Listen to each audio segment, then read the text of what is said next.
한국타이어 대전 공장에서 40대 노동자가 기계에 끼어 중태에 빠진 지 꼭 일주일 됐습니다. 정부는 이번 사고가 회사 측에 강한 책임을 물을 수 있는 중대재해가 아니라고 합니다. 지금 법체계에서 누군가 숨진 게 아니면 중대재해가 아니란 겁니다. 중대재해 기업처벌법이 필요한 이유 여기에 또 있습니다. 김태욱 기자가 취재했습니다. 지난 18일 한국타이어 대전 공장에서 작업 중이던 47살 노동자가 타이어 성형 설비에 머리를 크게 다쳤습니다. 이 노동자는 중태에 빠져 아직까지도 의식을 회복하지 못하고 있습니다. 한국타이어에서는 지난 2017년 금산 공장에서 컨베이어에 낀 노동자가 숨졌고 이듬해에도 50대 노동자가 대전 공장에서 회전 설비에 부딪혀 크게 다치는 등 비슷한 사고가 반복되고 있습니다.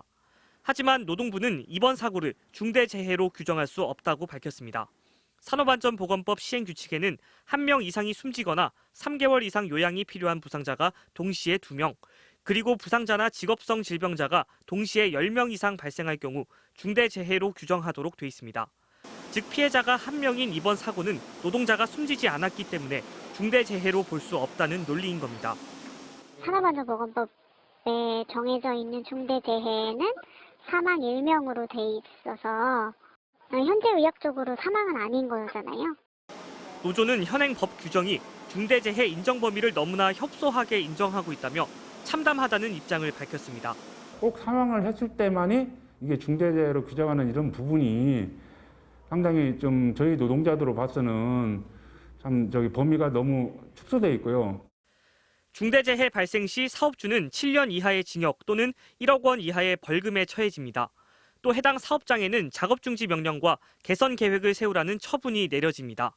하지만 이번 사고가 중대재해로 규정되지 않으면서 사고가 난 기계 하나만 가동 중지됐을 뿐 70여 대에 달하는 유사한 설비는 그대로 작동 중입니다.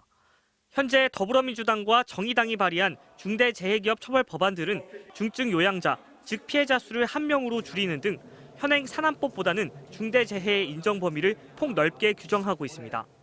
압박을 계속해서 최소한 정기국회 아니면 올해 연내까지 중대재해기업처벌법을 꼭 제정시키도록 하겠습니다.